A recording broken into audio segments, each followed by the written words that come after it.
ഹൈക്കോടതിയിൽ നിന്നും അതിരൂക്ഷമായ വിമർശനങ്ങളാണ് നേരിടേണ്ടി വന്നിരിക്കുന്നത്. സംസ്ഥാനത്തിന് കേന്ദ്രത്തെ കുറ്റം പറയുന്നത് നിർത്താനാണ് കോടതി ആവശ്യപ്പെട്ടിരിക്കുന്നത്. ഇന്ന് കോടതി ആവശ്യപ്പെട്ട കണക്ക് സംസ്ഥാനം കോടതിയിൽ ഹാജരാക്കിയില്ല. പുതിയ സംസ്ഥാന ദുരന്ത നിവാരണ അതോറിറ്റിയുടെ പക്കലുള്ള ഫണ്ടിന്റെ വിനിയോഗം സംബന്ധിച്ചാണ് ഇന്നലെ ഹൈക്കോടതി സംസ്ഥാന സർക്കാരിനോട് വ്യക്തത തേടിയത്. ഈ സാഹചര്യത്തിൽ കൂടിയാണ് ഇന്ന് പ്രത്യേകമായി ഈ ഹർജി ഹൈക്കോടതിയുടെ പരിഗണനയ്ക്ക് വന്നതും. സംസ്ഥാന ദുരന്ത നിവാരണ അതോറിറ്റിയുടെ ഫണ്ട് വിനിയോഗവുമായി ബന്ധപ്പെട്ട അല്ലെങ്കിൽ കയ്യിലുള്ള ഫണ്ടിന്റെ കണക്കുകളിൽ അവ്യക്തതയുണ്ടെന്നാണ് ഹൈക്കോടതിയുടെ നിരീക്ഷണം. ഈ സാഹചര്യത്തിലാണ് സംസ്ഥാന സർക്കാരിന്റെ വിശദീകരണത്തിൽ ഹൈക്കോടതി ഡിവിഷൻ ബെഞ്ച് അതൃപ്തി പ്രകടിപ്പിച്ചത്.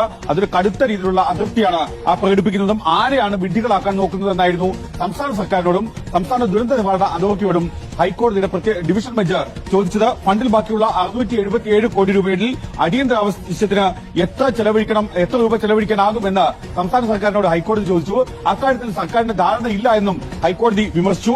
SDRF ൽ നീക്കിയിരിപ്പുള്ള 677 കോടി രൂപ സർക്കാരിന്റെ കൈവശമില്ല എന്നാണ് ഹൈക്കോടതിയുടെ മറ്റൊരു നിരീക്ഷണം. അതുകൊണ്ടാണ് വയനാട് മുണ്ടക്കൈ ചൂരൽമല ദുരന്തം പോലെയുള്ള അടിയന്തര ആവശ്യങ്ങൾക്ക് ഫണ്ട് ചെലവഴിക്കാൻ സംസ്ഥാന സർക്കാരിന് കഴിയാത്തത് എന്നും ഹൈക്കോടതി വിമർശിക്കുന്നു. കേന്ദ്രത്തെ കുറ്റപ്പെടുത്തുന്നത് അവസാനിപ്പിക്കണം എന്നായിരുന്നു ഹൈക്കോടതിയുടെ മറ്റൊരു വിമർശനം. കേന്ദ്രത്തോട് സഹായം ആവശ്യപ്പെടുമ്പോൾ സംസ്ഥാന സർക്കാരിന് കൃത്യമായ കണക്ക് വേണം എന്നുകൂടി ഹൈക്കോടതി നിരീക്ഷിക്കുകയും ചെയ്തു. 677 കോടി രൂപ ഫണ്ടിൽ ഉണ്ടോ എന്ന് സംസ്ഥാനത്തിന് ഉറപ്പില്ല എന്നാണ് ഹൈക്കോടതി സംസ്ഥാന സർക്കാരിന്റെ മറുപടി കേട്ട ശേഷം